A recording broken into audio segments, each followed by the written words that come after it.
welcome to this week's episode of Real Taxi with me, real taxi driver and stand-up comedian Trevor Bickles.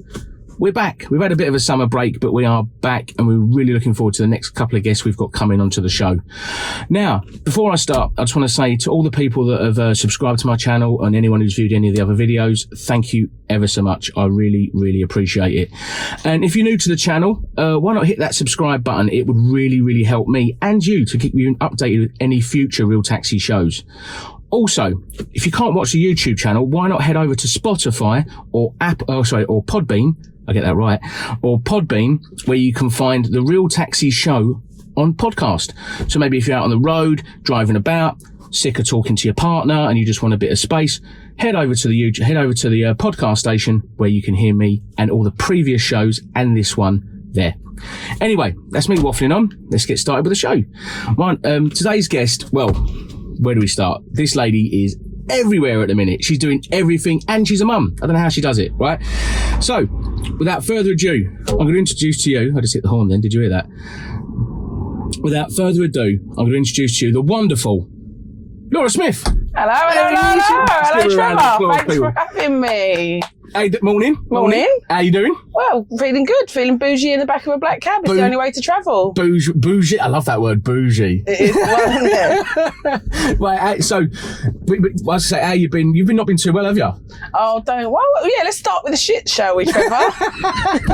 Do you know what? Yeah, I was probably wiped out a couple of days ago. I'm blaming some chicken wings, but it might have been a bug, actually. But I think sometimes if you don't rest, your body goes, right, lie down. You've got a lot of rubbish telly to catch up on. Yeah. Lie down. You've got some Married at First Sight to watch. And I just sort of lay there like hollowed out and grey. Did you like Married? Do you know what? My wife's got me into Married at First Sight. Good girl. It's the nuts, isn't it?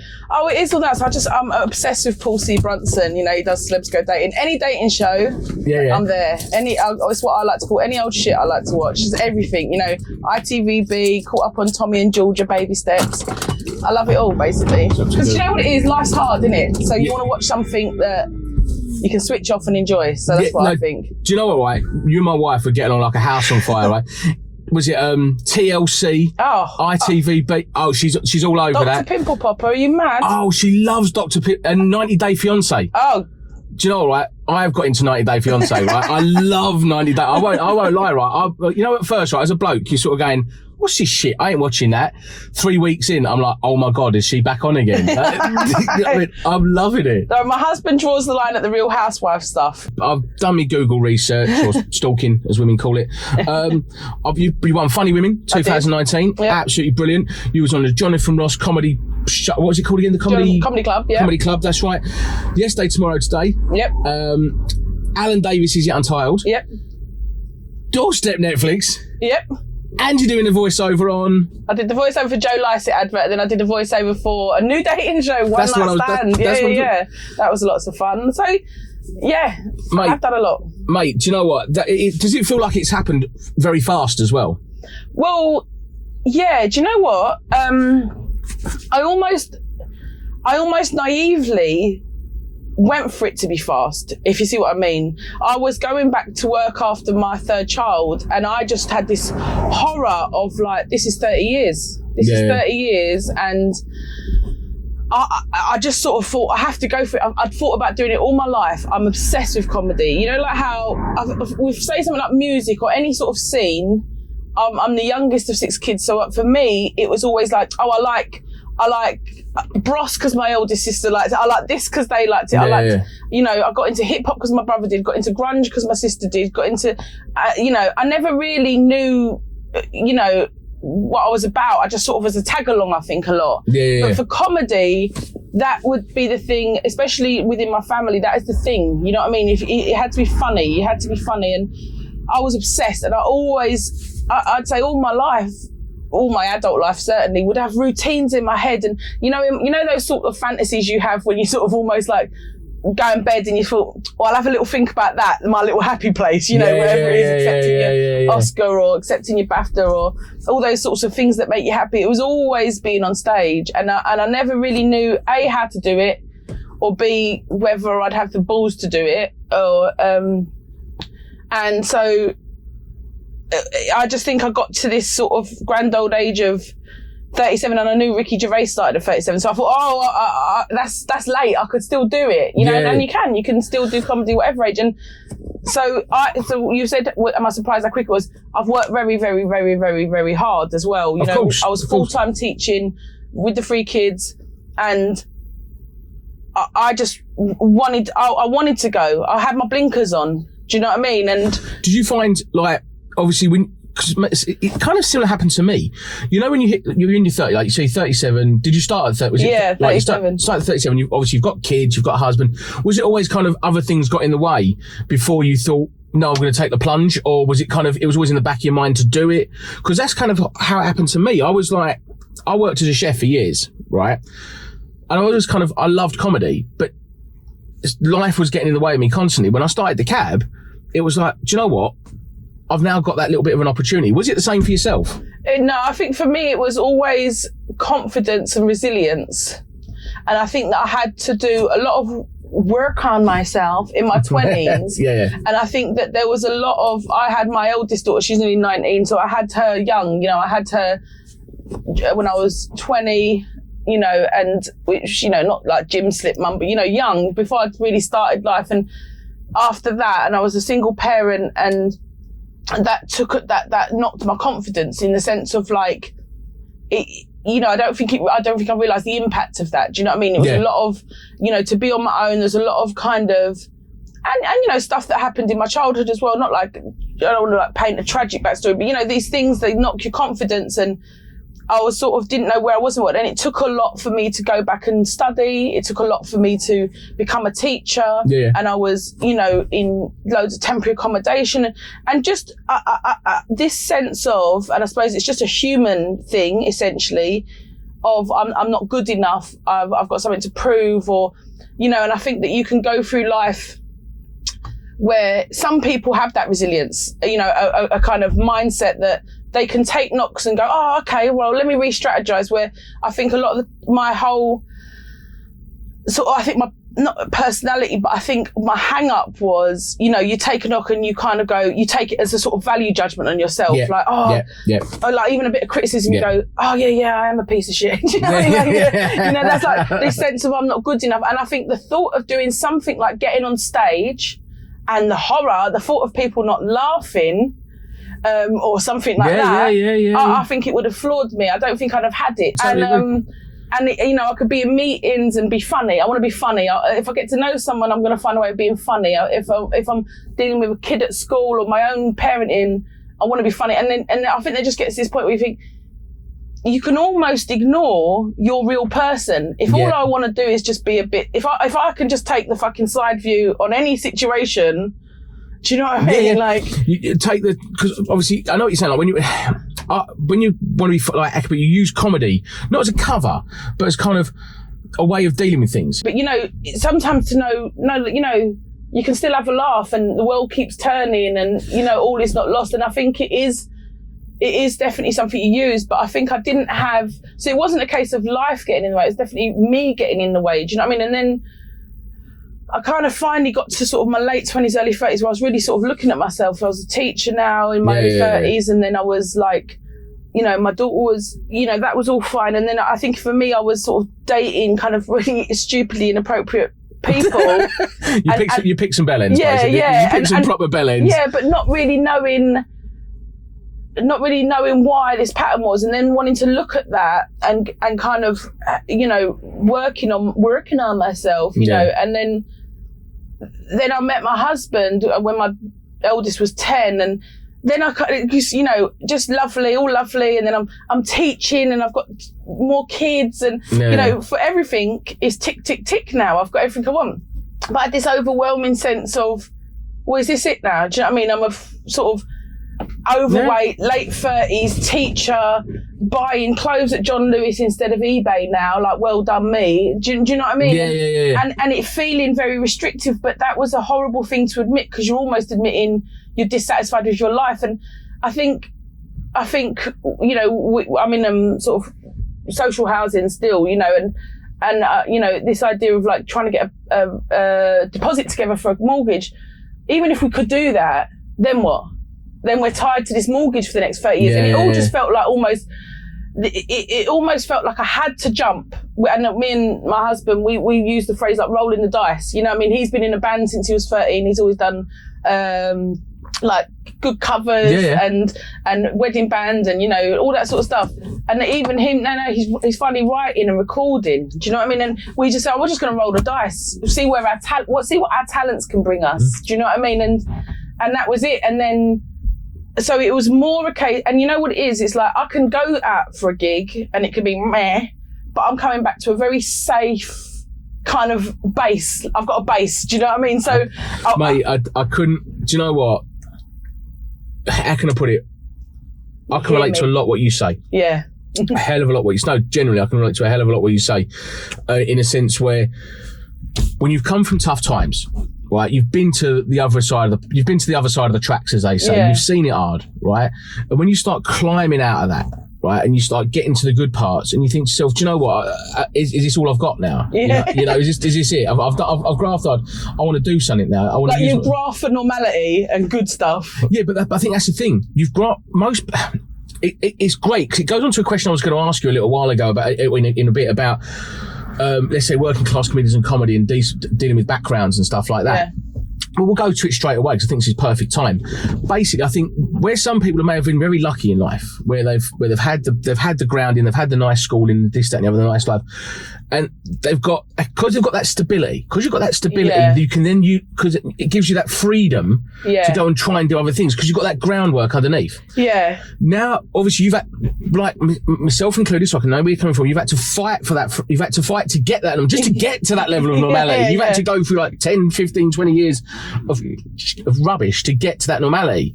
I can see now you now feel like you've got that grounding. You've got your family. You've got a lovely husband. You've got a house over your head, and it's almost like, well, the foundations are laid. Yeah. I can go out and be a prat now on stage. Yeah. Is that what I'm saying? Yeah. And I do think that. I do think that you can go, there's, you know, because, you know, it's not, you know, in the same way, someone that may have had a more comfortable upbringing and a more stable upbringing and more confidence is still with them.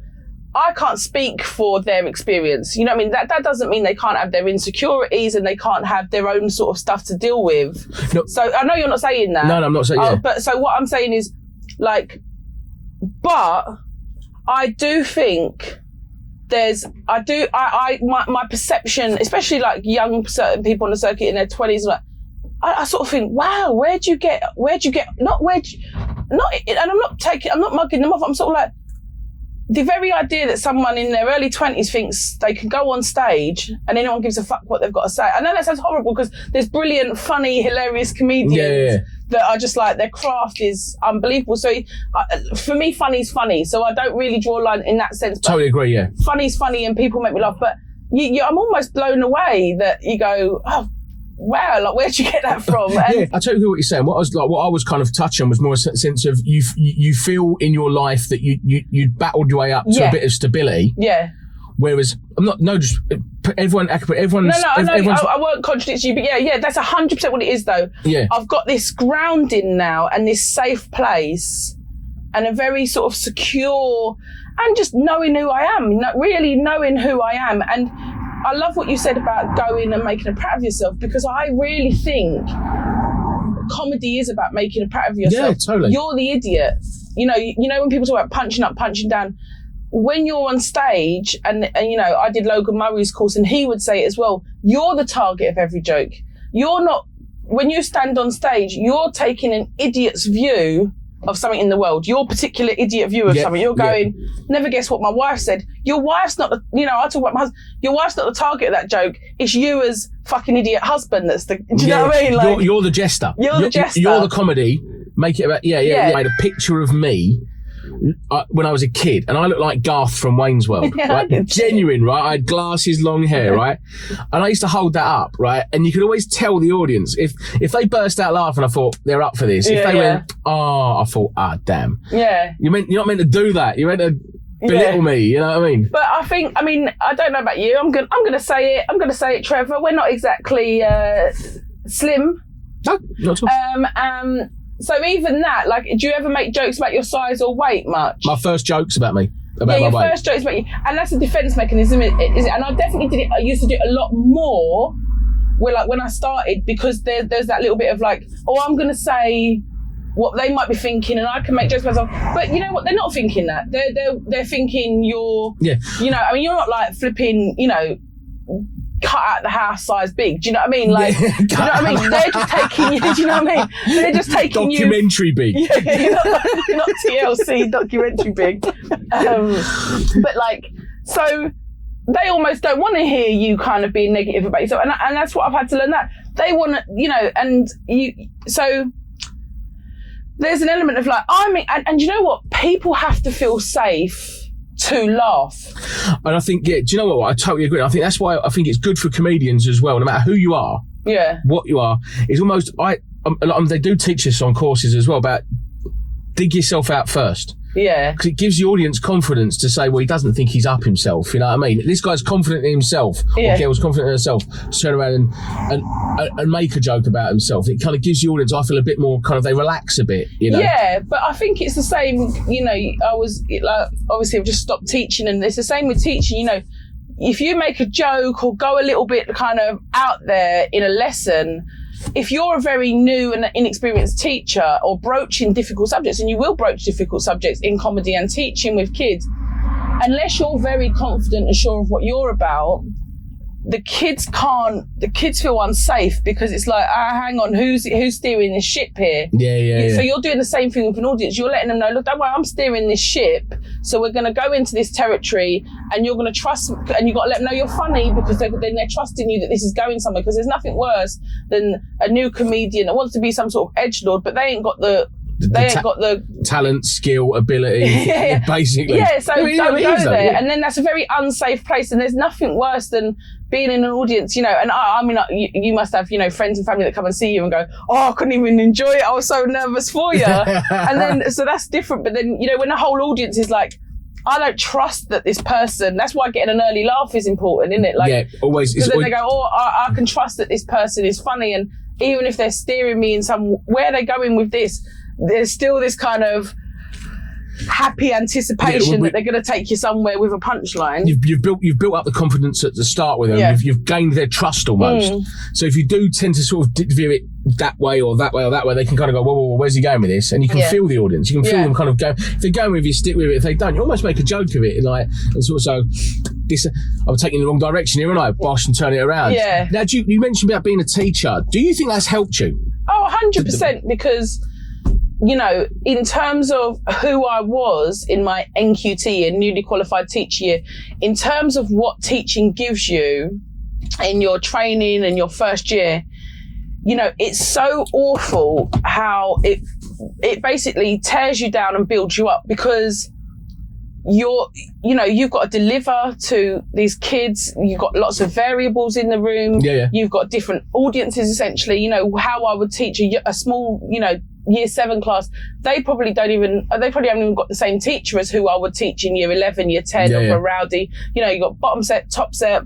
And what you start off in teaching is like, you're like, okay, well, I've got an hour and I need them to do A, B, and C, and then we'll get to D, and that's what I need to do. And you'll do it like almost like, this is my material. Okay, and then what you do when you learn what teaching really is nothing to do with what you know where you need to take them, but you need to assess very quickly where they are. So you could, an experienced teacher or a skilled teacher and a good teacher could start something and go, oh, you're not even sure of what paragraphs are yet. Yeah. And you're realising you're trying to get them to write an essay. They don't even know what a paragraph is. So you have to go, all right, let's go back and have the confidence to go, right, let's just deal with what's in the room. Do you know what I mean? So now I'm only obviously 2.5 years into stand-up really, but at the start of stand-up, you know what that is. It's like, here's my jokes, please, nothing deviate in the room, because here are my jokes, and this is my set, and because I wrote it and I planned it and I've rehearsed it in the mirror. Please don't interrupt me, because if you do, I will forget the next line. Please don't fuck me up. And then your toolkit grows, where i.e. your jokes and your banter and all that sort of stuff, and you're really then in the room. And I think you mentioned Jeff. We were talking about Jeff Innocent said to me once. He said, but be in the room, like look at them, really look at them. Like don't come in and be like, oh, hello, you're right. But really connect with them, because do you know what? I think nothing's really, I mean, some people, you know, you got to have punchlines, you got to have jokes, you got to have your solid goal. But you know when a good, you know, you really kill a gig, you're really good, is when you're really in the room and you're surfing the wave and you go, fuck, I reckon I could take these lot even further. I reckon they're going to handle this. I'm going to go further. I'm going to riff on this. I'm not going to let this go, because you're really in the room.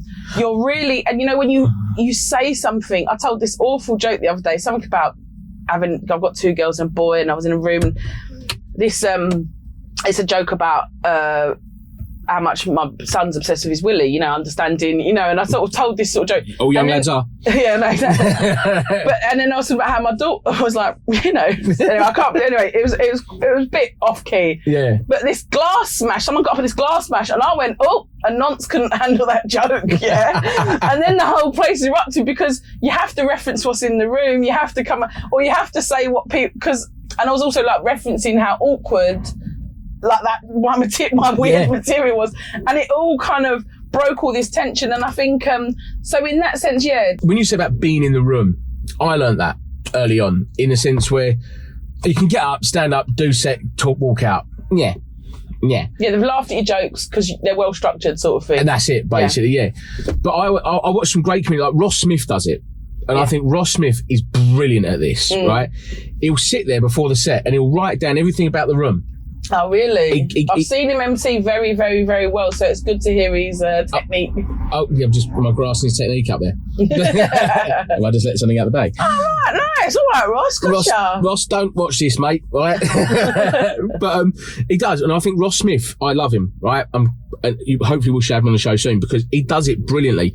He looks at the room. And I've seen rooms. We done a room once, right? And it was in a coffee shop in Fulham, right? Yeah. There was 6 people, and 2 of them was my brother and his missus, right? It was awful, right? But he managed to take this room of nothing and explode it. I was almost blown away by what he did, by just putting himself in the room. And I think as comedians, you've got to do that. You've got to connect with your audience. Sometimes you don't. You know, sometimes you just don't, they don't warm to you, you don't warm to them. Yeah. That's fine, that's cool, that's natural. But I think you're totally right in the sense you've got to really connect with your audience. And that's all it is. You know, like, you know how for me, everyone's funny. I mean, we all have touched on everyone, you know, you can think of like, you know, that sort of, that idea that you're in the pub and everyone, you're funny because you're topping each other's jokes up, and then you'll be crying laughing at something that ain't funny. That just ain't funny. You know, and so you flatter yourself, you can flatter yourself that your craft is so good, that, you know, my jokes are so good, but that's not what's funny. You know, you can do a crowd, you know, where actually they're having such a laugh that the comedians come on, and they're like, oh, fuck, so you're sort of stopping our conversation here, mate. Yeah. But like, so, you know, but you have to tap into something that's going on in the room, you know, and it's always magic when you call something out that they might be half thinking and you say it, and then, or sometimes you get it wrong and you say something and they go, no, that's not what's going on at all, you know. But like we were talking about dating shows, like Rob Beckett does it like so beautifully on that Celeb Go Dating, you know, you're almost half thinking it and he says it and you go, and this is it. And, you know, there's 2 schools of thought. I was talking to another brilliant comedian, Vittorio Angeloni, and I was saying, you know, I don't believe in, you know, when people go, oh, weird crowd, shit crowd. I think, no, shit comedian. No, I'm going to stop you there. I totally agree with you on that one. 100% of that one. Yeah. I always say this to people, and say I learned, even if you've got a room of 4 people, right, those 4 people have come out to see you. Yeah. Those 4 people have invested their time and money. There's no shit room. Yeah.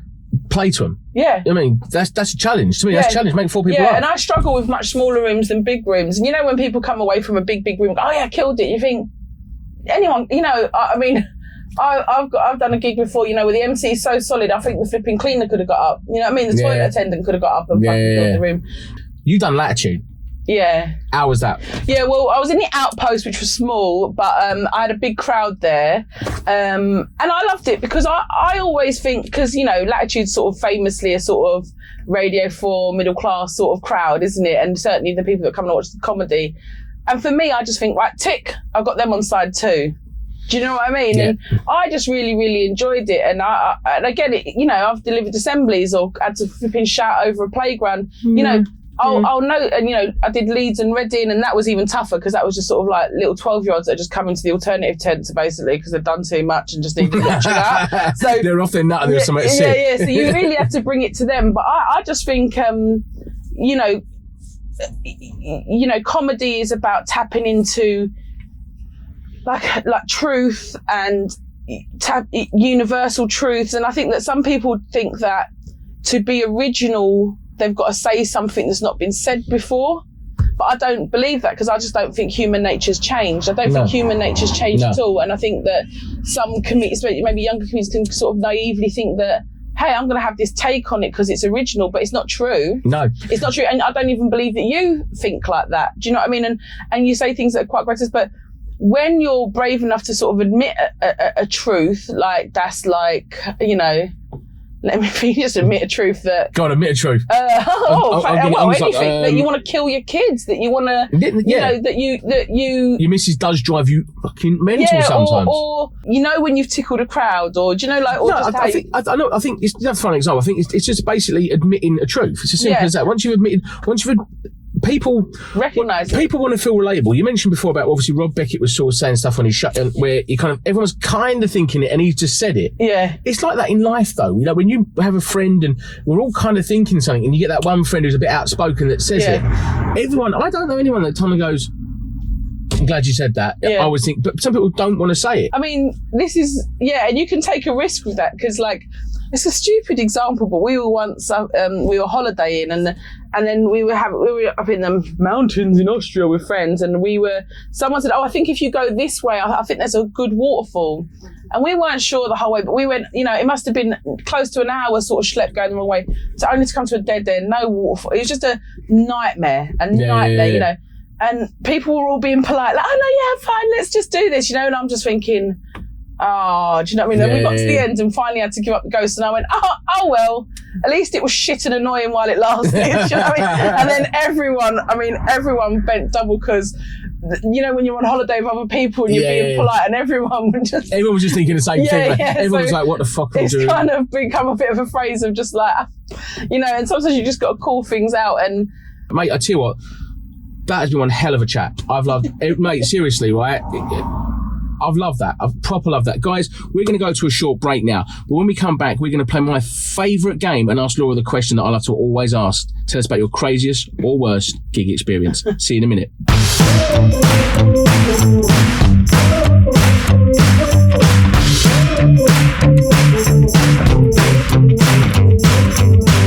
Welcome back. What a first part of the show. That was fantastic. Did you enjoy that, Laura? Oh, I very much enjoyed it. It's been great. It's been great chat. Right, now it's that time for the game that I love to play.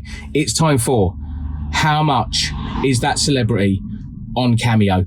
I've been on the website Cameo where celebrities get to post recorded video messages. I've picked 3 celebrities and I'm going to ask Laura, how much is that celebrity? Are we ready? Yeah, go for it. We are ready. Right, I like to theme these things. So today's theme, because Laura is a funny woman category, it's all either female comedians or it's an all-female lineup today. Oh, nice. We're doing an all-female. So, the first one today, Sarah Pascoe, right?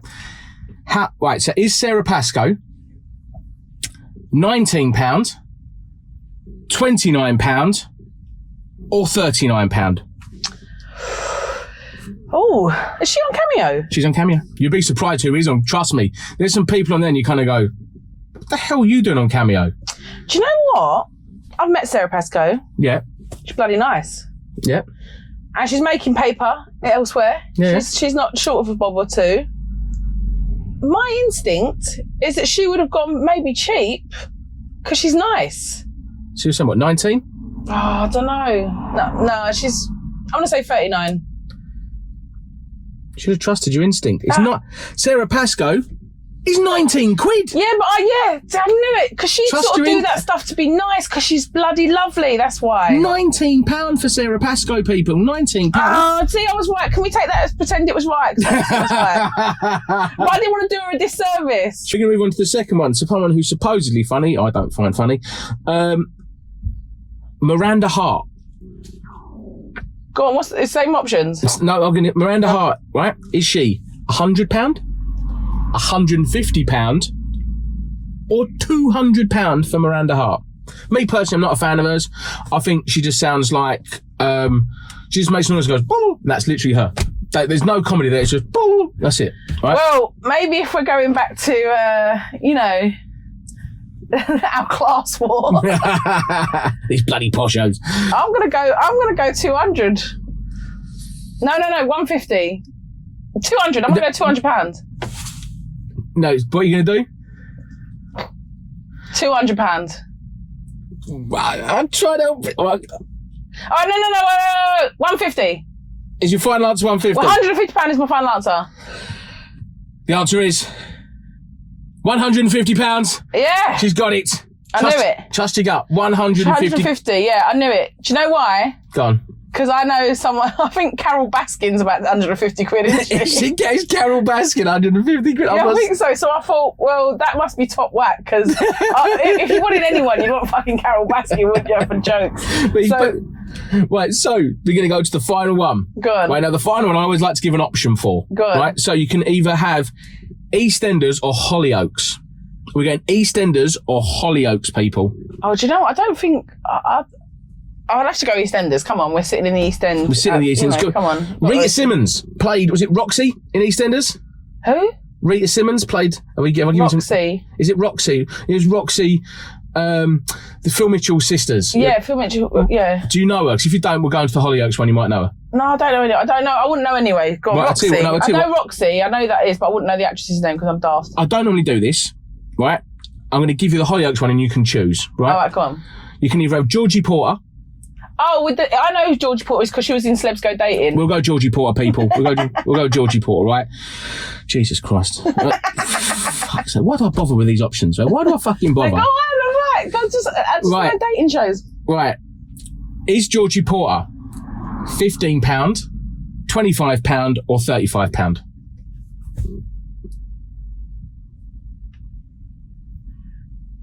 It's got serious now. She's gone quiet.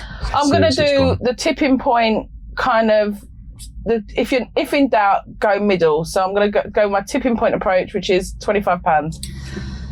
The answer is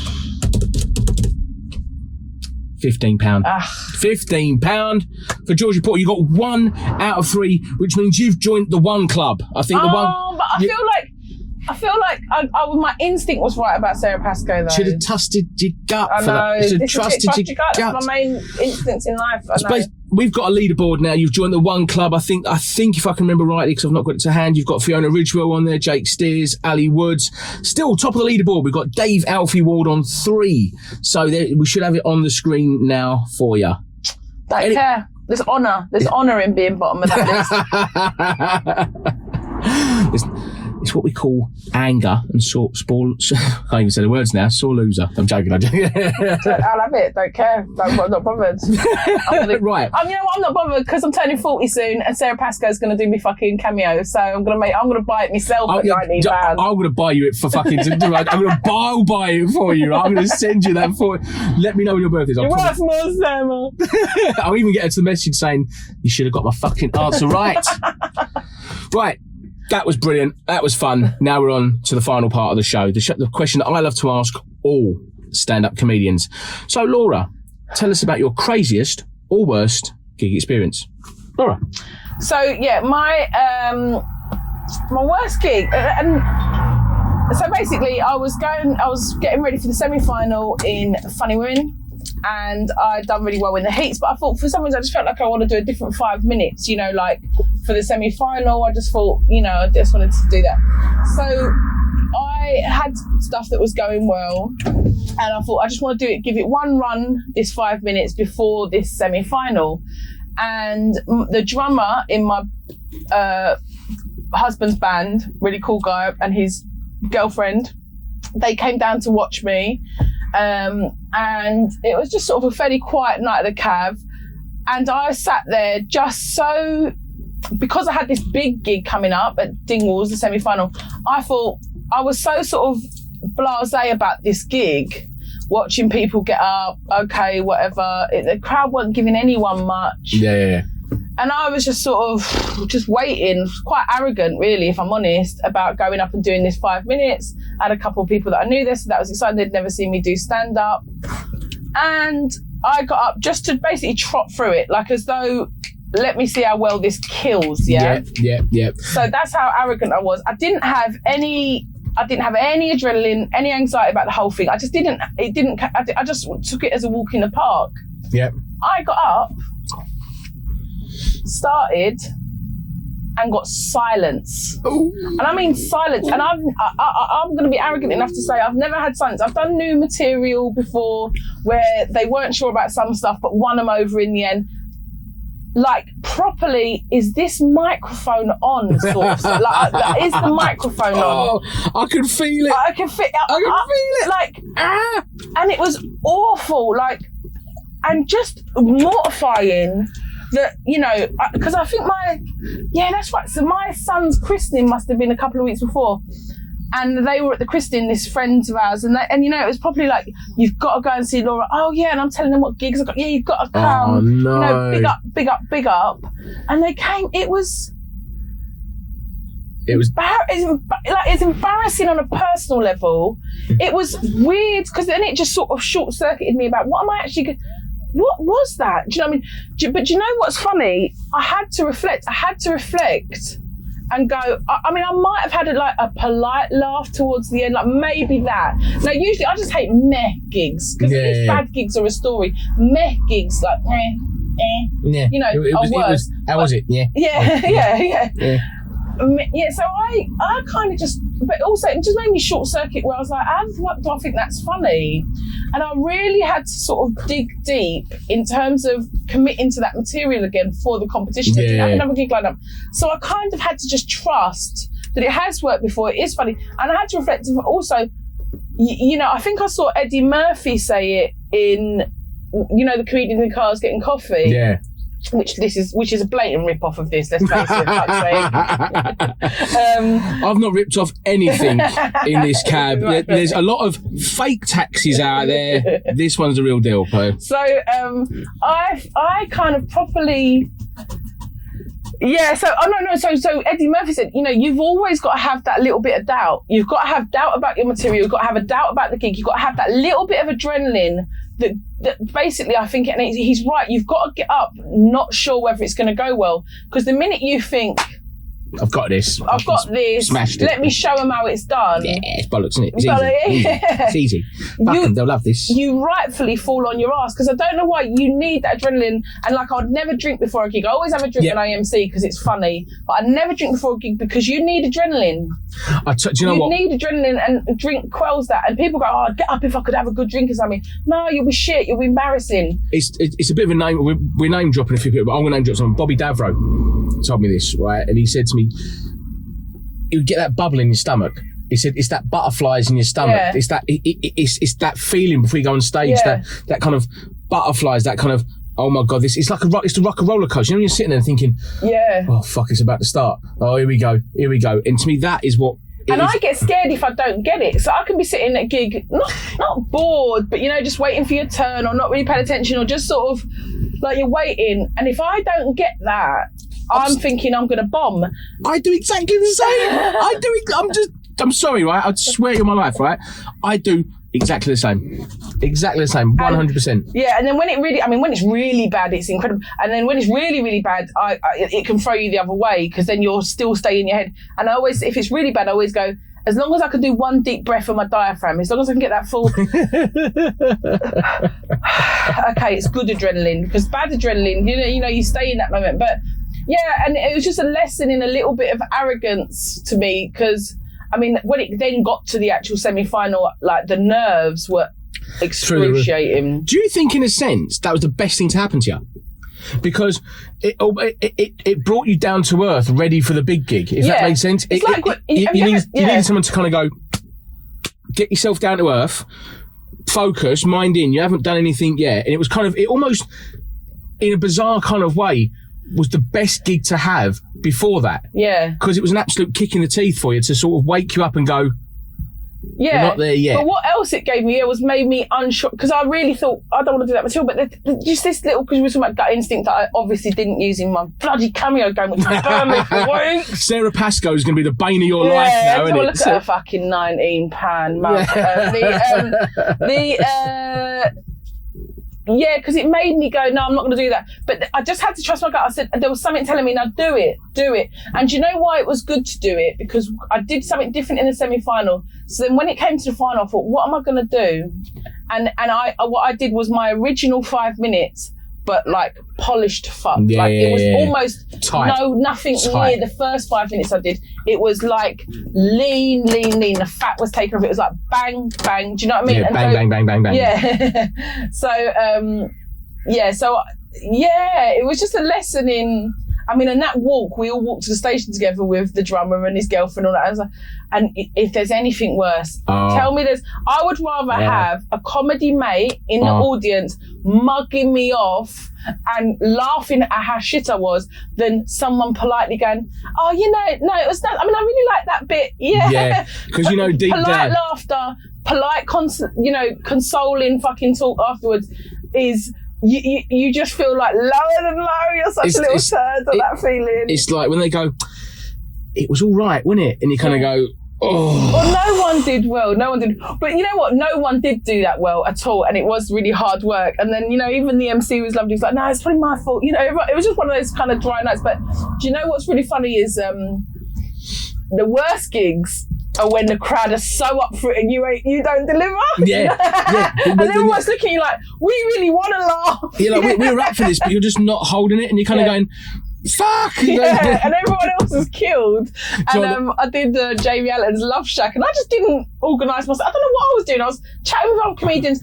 Everything was too busy, and I just got on stage and thought, I don't even know how I'm starting. I don't even have a set yet. Yeah, and they were looking at me like, so I thought, sorry mate, I ain't got it to give. But sometimes you can just leave it in the green room, can't you, where you're so I've done that at a comedy store where I was so excited about who I'm in the green room with, and then ain't even got, so you've not even thought about all them things. So it's all, there's lots of variables, which is why we love it, and the being unsure is why we love it, and relax. Do you know what, Laura, mate, I can't thank you enough for being on the show. It's been an absolute pleasure to have you. Trevor, you're a legend. Before we finish, obviously, most comedians nowadays have a podcast. You don't have anything like that, do you? Not only that, I don't even know what one is. I don't know. Right, well, obviously, you've got a show coming up, am I right in saying? I'm writing a show. Writing a show? We're seeing, it's all very exciting. It's in development, but it's all top secret. Oh, there we go. Well, I tell you what, at the end of the show, Laura's socials are all going to be on there. Jump on them, people. Get involved with this girl. She's absolutely brilliant. You're going to see you've got a star in the making in the back of this cab here, right? I'm telling you that now, right? So at the end of this show, get on the socials, add her onto your Facebook, Instagram, whatever she's on, and keep an eye out for Laura. But we're going to finish the show here. So I'm going to say, Laura, thank you ever so much for being on the show. And thank you guys for watching. Like I say, please hit the subscribe button at the end. It'd be greatly appreciated. And if you want to listen to Real Taxi Podcast on the move, head over to Spotify and Podbean, where you can find all previous episodes and today's episode as well. And I'll finish it by saying what I normally say after every episode. Stay safe and be lucky.